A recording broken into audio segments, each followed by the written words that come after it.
So I ran into a problem recently with my 3D printer where this wouldn't move very well and it would mess up a print. It would miss a bunch of steps and the print would completely fail.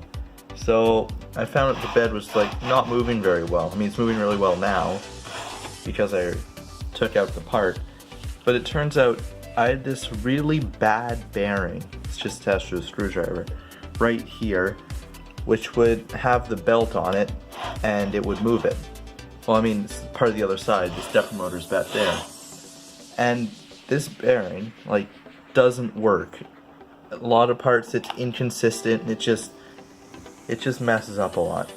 So I'm going to print a new version that'll just go on the screw that goes right in here, and the belt will just sit on it.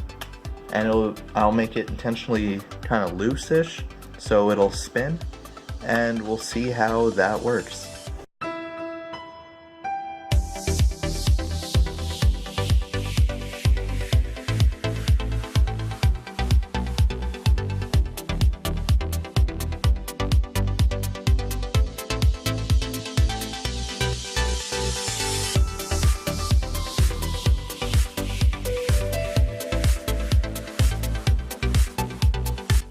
Okay, so I just installed it. It's kind of hard to see.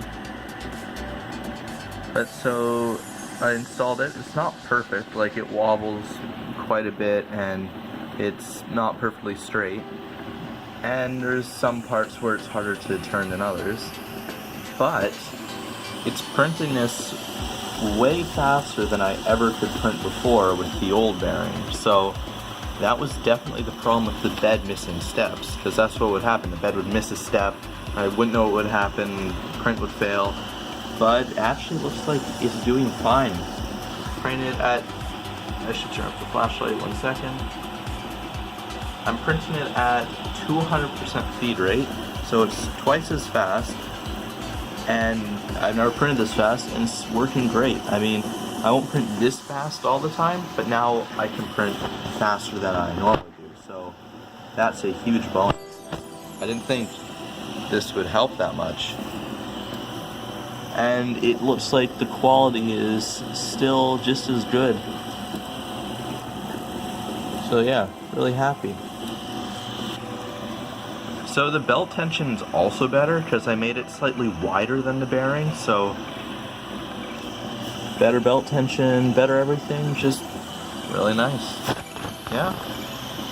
So I'll catch you in the next video, and please consider subscribing if you haven't already, and thanks for watching.